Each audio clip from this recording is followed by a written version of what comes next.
BC주가 2026년 5월 28일에 업데이트한 BC PNP Skills Immigration 가이드에서요.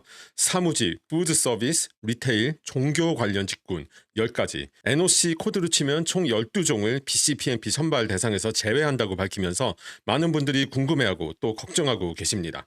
결론부터 말씀드리면 이 조치가 단기적으로 BC PNP의 선발 결과를 크게 바꾼다고 보기에는 어려울 것 같습니다. 왜냐하면 BC PNP는 이미 한동안 이쪽 직군을 적극적으로 선발해 오지는 않았기 때문이에요. 하지만 그렇다고 해서 이번 공지가 의미 없는 건 아닙니다. 이번 조치의 표면적인 내용보다는 그 배경과 맥락이 더 중요할 거니까요. 이번 영상에서는 BC PNP에서 제외된 직종들의 공통점을 살펴보면서 이번 조치의 의미를 정리해 보겠습니다. 그리고 추가로 같은 매뉴얼에 포함된 미니멈 패밀리 인컴, 즉 BC PNP 신청에 필요한 가구별 소득 기준도 함께 짚어보도록 하겠습니다. 그럼 본격적으로 시작하죠. 이번 섹션에서는 꽤 많은 내용을 얘기할 건데요. 핵심 명제 한 가지를 명심하고 들으시면 이해하기가 쉽습니다. BC PNP는 벌써 2년째 할당된 PNP TO가 너무 적어서 운영이 굉장히 빡빡했습니다. 단순히 저임금 직군이라서 다른 사람들을 지원하고 보조해주는 직군이라서 이번 12개 직군이 제외된 것만은 아닙니다. 더 정확하게 말씀드리자면은 이전부터 일부 이민업계 관계자들이 이미 상품화하고 패키지화해서 판매를 하던 팔던 BC PNP 이민 경로에 PNP TO가 소진되는 구조를 BC주에서 장기적으로 끊어버리겠다라는 정책적인 결단으로 봐야 합니다. 왜 그런지 하나하나 짚어보죠. 첫 번째, 대체로 임금대가 별로 높지 않습니다. 이 직군들이요. BC주의 LMI의 하이웨이지 기준선이요. 시급 $36 60센트거든요. 그것보다 평균 시급이 낮은 직종이 대부분이에요. 이번에 걸린 직군들이요. 그리고 이 기준선을 간신히 넘을 수 있는 직종도 2개에 불과합니다. 1210이랑 12101 2개밖에 없는데 그것도 시니어급에 한정됩니다. 그러니까 시니어 레벨로 올라가야지 하이웨이지에 들어갈 수 있는 겁니다. 편법을 쓰지 않으면요. 임금이 낮은 것 자체가 이번에 제외된 유일한 이유는 아니지만요. 기본적으로 제외된 이후의 출발점이라고 할 수 있겠습니다. 두 번째, BC PNP가 전략적으로 우선시하는 직군에 해당하지 않습니다. 이번에 제외되는 직군들은 크게 묶으면 3가지로 나뉘는데요. 행정 사무를 지원해주는 직종, 그리고 리테일 푸드 서비스, 현장 슈퍼바이저 직종, 그리고 종교 관련 직종입니다. 공통적으로 조직 내에서 뭔가를 주도한다는 역할이라기보다는 보조하고 지원하고 현장을 감독하는 그런 역할에 가깝죠. BC PNP의 존재 이유는요. 내국인으로 채울 수 없는 자리를 외국인 노동자로 메우는 겁니다. 이건 BC PNP뿐만이 아니라 모든 PNP들이 다 그렇죠. 그런데 BC주에 배정된 상당히 한정적인 TO를 여기에다가 소진해야 할 정도로 BC주가 전략적으로 반드시 필요하다라고 생각을 하는 직군이라고 보기가 어려운 겁니다. 이게요. BC주는 이렇게 한정된 TO를 이 직군들보다는 현재 BC PNP의 방향성에 더 일치하는, 더 필요하다고 생각하는 다른 직군에 먼저 사용을 하겠다는 선택을 한 걸로 보입니다. 그 다음, 실제 직무와 NOC 분류가 어긋나는 경우가 발생하기 쉬운 직군들입니다. 이번에 제외된 NOC 코드들의 직군들의 잡 타이틀과 실제 하는 일들, 듀티 사이에는 좀 조작하기가 쉬운 그런 여지가 구조적으로 상당히 큰 편이에요. 서류상으로 예를 들면은 이런 단어를 넣습니다. 슈퍼바이즈라든지 코디네이트 이런 단어들을 조금 집어넣고 문서를 조금 잘 가꾸기만 하면은 그냥 비숙련 저숙련직에 가까운 직업들을 이 티어 2나 3에 해당하는 이번에 제외되는 대상에 들어가는 직군들로 포장을 할 수가 있는 거예요. 이게 이번에 제외가 된다 그래서 이게 비숙련직이나 저숙련직은 아니거든요. 엄연한 숙련직의 스킬드 워커들인데 이렇게 윤색을 할 수가 있다는 그런 여지가 강하다는 뜻입니다. 그리고 BC주에서 이런 여지가 강하다고 판단을 해서 제외된 거라고 볼 수도 있겠죠. BC 주정부 입장에서는 이거를 케이스마다 하나하나 다 검증을 해야 되는데 이게 행정적으로 부담이 상당합니다. 그러니까 예를 들면 이런 거죠. 신청서가 들어왔는데 이쪽 직군으로 들어왔으면은 좀 더 디테일하게 봐야 되는 겁니다. 이게 진짜인지 아니면은 실제로는 비숙련직, 저숙련직인데 이것처럼 보이게 하려고 윤색을 한 건지 하나하나 다 파헤쳐야 되니까 그만큼 공수도 많이 들어가고 시간도 많이 들어가는 거잖아요. 그러니까 그런 행정적 부담을 앞으로 이렇게 적극적으로 뽑지도 않을 직군 때문에 계속 지고 가느니 차라리 NOC 코드 단위로 일괄 제외해 버리면은 BC주 입장에서 행정적으로 부담도 훨씬 줄어들고 일하기가 수월해진다는 뜻이에요. 한편 NOC 13112 메디컬 어드미니스트레이티브 어시스턴트 직군이요. 이번에 제외된 것에 대해서 일부에서 의외라는 반응도 있는데요. NOC 체계를 제대로 이해한다면 의외라고 느낄 이유가 전혀 없습니다. NOC 코드 첫 번째 숫자는요, W거든요. 근데 23112의 첫 숫자는 1이죠. 그러니까 W 1번인데 이거는 비즈니스, 파이낸스 앤 어드미니스트레이션 계열입니다. 그러니까 이름에 메디컬이 붙어 있을 뿐이지 본질적으로는 행정 사무직에 들어가는 겁니다. 실제로 이 직군은요, 2023년 익스패 센트리 카테고리 선발제가 처음 도입됐을 때 헬스케어 카테고리에 포함이 돼 있었습니다. 그런데 2025년에 개편이 되면서 여러 다른 직군들이랑 함께 제외가 되었어요. 그러니까 벌써 1년이 넘었습니다. 사라진 지요. 그리고 그 마크 홀티 변호사 블로그 글에서 나온 내용을 보면은 업무상으로 지원 쪽에 치우친 그런 직군들은 그 외국인들 경제 이민을 통해 가지고 외국인을 투입하는 것보다는 가급적이면은 시민권자, 영주권자들을 뽑아서 로컬로 채운다라는 방향성을 명확하게 세운 거예요.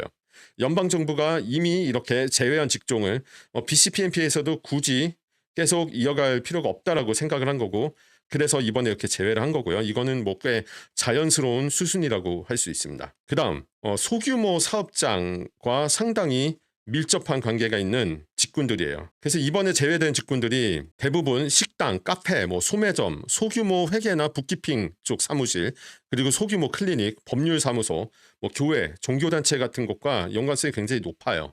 이런 쪽에서 이런 직군의 사람들이 많이 뽑는다는 뜻이죠. 이런 것들은 특징이 있죠. 일단 규모가 크지 않기 때문에 HR 쪽이 좀 느슨합니다. 구조적으로요. 그러니까 뭔가 엄격하게 짜여져 있지 않다는 거고요. 그러다 보니까 직무의 구분도 느슨합니다. 쉽게 말하면 한 명이 여러 가지 일들을 동시에 도맡아 한다는 겁니다. 작은 회사들의 특징이죠. 그래서 나중에 문서를 꾸려서 제출을 할 때 심사관 입장에서 이런 쪽에서 신청자가 들어오면은 참 의문이 여러 가지가 생기게 되고 고민해야 될 점들이 많아지는 겁니다. 그리고 LMIA 악용 문제와도 상당히 연결고리가 강한 구조입니다. 실제로 CBC 탐사보도에서도 나왔던 얘기인데요. 뭐 키지지나 페이스북 마켓플레이스 같은 곳에서 고액으로 LMI의 자업오퍼가 거래되는 그런 뭐 블랙마켓 관련 문제들이 다뤄졌습니다. 제 기억에는 뭐 25,000불에서 45,000불의 가격으로 거래가 되었다고 하는데요. 푸드 서비스 슈퍼바이저나 어드미니스트레이티브 어시스턴트 계열의 직업들이 이런 뉴스에서 상당히 단골로 등장해 왔습니다. 뭐 사실 한인 쪽 이민판에서도 이거는 생소한 얘기는 아니죠. 좀 형태만 다를 뿐이지 LMI의 자리는 계속 거래가 되었습니다. 그다음 BC주가 이번에 4월에 발표를 한 게 있어요. BCPMP의 방향성을 제시를 했는데요. 그게 뭐냐면은 케어, 빌드, 이노베이트라는 세 가지 단어를 축으로 삼아가지고 이거를 기준으로 BCPMP를 운영을 하고 사람들을 선발하겠다고 선언을 했습니다. 그리고 이번에 제외된 12개 NOC는요. 이 세 가지 축에 어디에도 해당을 하지 않습니다. 케어는 뭐 단어만 봐도 아시겠지만 헬스케어, 그리고 사회복지 쪽이고요. 빌드는 숙련기술직과 건설, 뭐 트레이드 이쪽이고, 그리고 이노베이트는 고임금 전문직과 테크 계열 직종들과 관련이 깊습니다. 한편 이번에 업데이트된 BCPMP 이민 가이드라인 내용에서 함께 봐야 할 부분이 하나 더 있습니다. BCPMP 매뉴얼 섹션 3-10을 보시면 미니멈 패밀리 인컴이라는 부분이 있는데요. 이것도 이번에 함께 업데이트가 됐거든요. BCPMP 신청자가 가족 수와 거주 지역에 따라서 일정 수준 이상의 가구 소득을 증명해야 합니다. 예를 들어서 메트로 밴쿠버, 그러니까 밴쿠버 도심 지역에 사는 4인 가족 기준 미니멈 패밀리 인컴은 58,096달러입니다. 그러니까 이 수치는 BCPMP가 임의로 정한 게 아니에요. 캐나다 통계청 있죠. 스탯캔. 거기에서 로우 인컴 컷오프, 소위 리코라고 부르거든요. 이 리코와 연동된 수치입니다. 이 기준을 이번에 제외된 직군들의 임금대와 함께 나란히 세워서 보면은 문제가 좀 더 잘 보입니다. 일부 조건을 충족을 하면은 맞벌이 가족의 경우에는 배우자 소득도 합산이 가능합니다. 하지만 이 맞벌이를 해가지고 이 기준을 넘겼다 그래서 근본적인 문제가 해결되진 않죠. 이미 이쪽 직군은 차단이 돼버렸습니다. 선발 대상에서 제외가 됐고, 설령 이게 제외 직종이 아니어도 그 로우 웨이지에 포함되는 그 직군들은 대부분이 케어 빌드 이노베이트 프레임과 거리가 좀 있죠.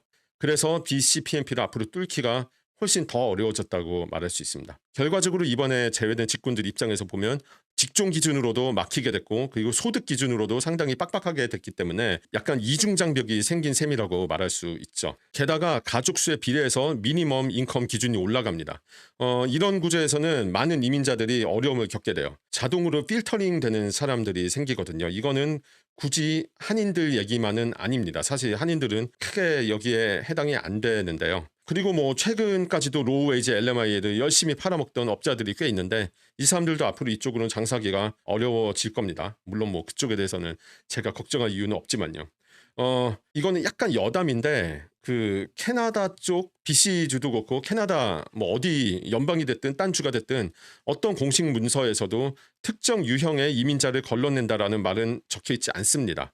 예를 들면은 캐나다는요 미국식 국가별 쿼터제 같은 건 운영을 하지 않죠. 국가별 쿼터제 같은 경우에는 캐나다 헌장의 평등권 원칙상 그 국적이나 뭐 출신 배경 뭐 신분 이런 걸 가지고 선발 기준으로 삼으면서 사람을 받고 안 받고 하는 거는 사실 어렵거든요. 그러니까 법적으로 부담이 엄청나게 큽니다. 이걸 강행을 하기에는. 그래서 캐나다 쪽은 이민 정책을 짤 때 이렇게 노골적으로 국가별 쿼터제를 운영하는 대신 좀 더 간접적인 은근한 방식으로 어찌 보면은 나쁘게 말하면 교묘하다고 말할 수 있을 정도로 이민 정책을 조정을 하는데요. 그러니까 가족 수나 소득, 직종, 지역, 언어, 경력, 학력 같은 기준들을 여러 가지 방식으로 조합을 해가지고 선호하는 이민자의 유형을 굉장히 좁게 결정을 하는 겁니다. 조건이 많아지면 많아질수록 걸러지는 사람들도 많아지거든요. 자동으로 그냥 걸러져 버리는 거예요. 신청서를 내도 받아들여지지가 않는 거죠.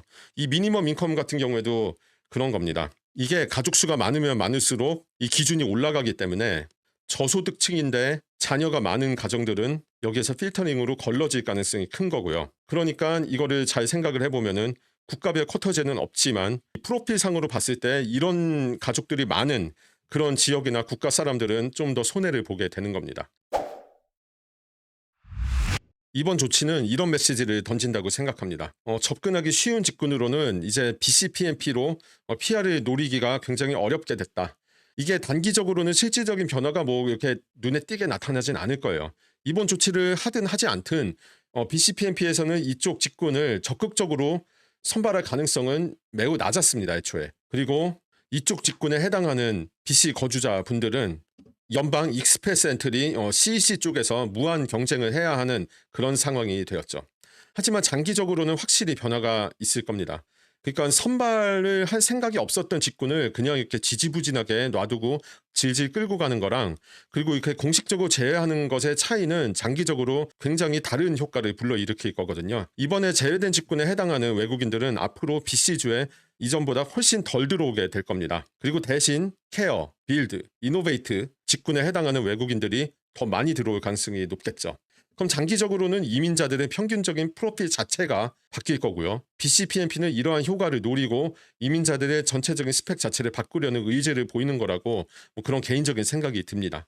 사실 BCPNP뿐만 아니라 어떤 주든 간에 정책을 개편하면 장기적으로 이런 효과가 나타나게 되어 있습니다. 그리고 이 직군들을 공식적으로 제외한다고 발표를 한 거는 이쪽 직군 종사자분들에게는 좀 안타까운 일입니다. 그리고 제가 이런 말을 하면은 좀 약간 원망 섞인 반응을 들을 수도 있겠지만 제 개인적으로는 그래도 BCPNP가 이도저도 아니게 질질 끌면서 계속 희망 고문을 하는 것보다는 이렇게 명확하게 공지하는 쪽이 차라리 나을 수도 있다는 생각이 듭니다. 방향이 명확해졌잖아요. 어쨌든 별로 좋은 소식은 아니지만 그래서 다른 플랜을 빨리빨리 찾아볼 수 있을 테니까요. BC주뿐만이 아니라 대서양주 역시 PNP를 점수제 풀제로 한창 전환 중이에요.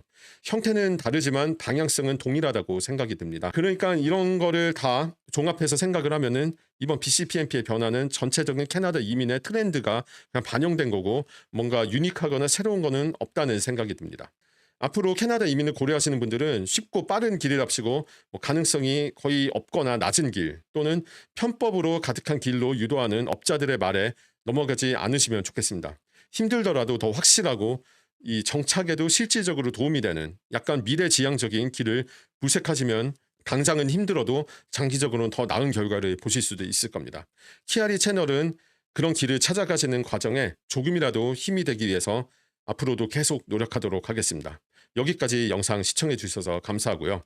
And always remember, stay sharp and stay critical. 이상 키아리였습니다. 감사합니다.